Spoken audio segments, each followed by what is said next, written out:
Hello friends,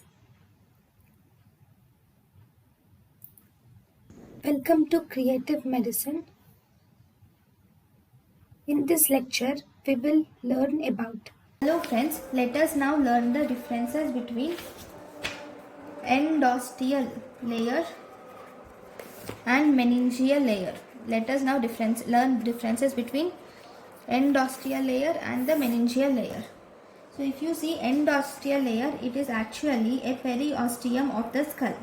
Endosteal layer is periosteum of skull bones.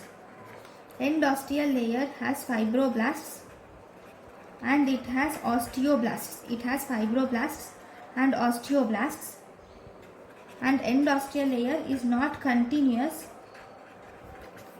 with dura mater of spinal cord. It is not continuous with dura mater of spinal cord. Meningeal layer is actually dura mater proper. Meningeal layer is dura mater proper. It has only fibroblasts. It has only fibroblasts. It has no osteoblasts, only fibroblasts. And here it is continuous with dura mater of spinal cord. Meningeal layer is continuous with the dura mater of spinal cord. And this meningeal layer will form 4 septa, and these septa will divide the cranial cavity. These septa will divide the cranial cavity that will restrict displacement of the brain. Thus, displacement of the brain is restricted. Okay. So, what does this meningeal layer? So, what are the 4 septa which are formed here? The 4 septa which are formed here are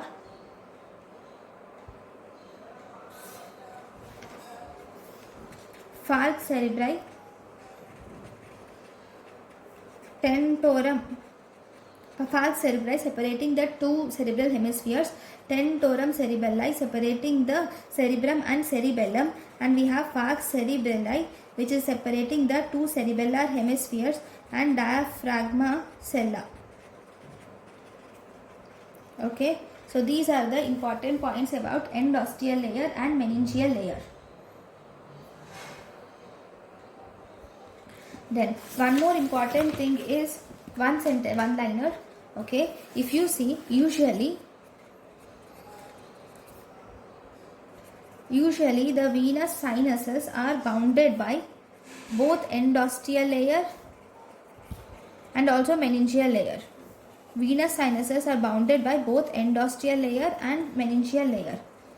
But if you see the midline sinuses,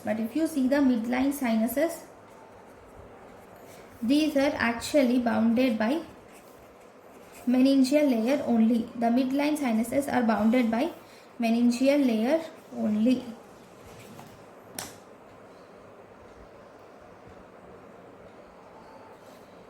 Thank you for watching.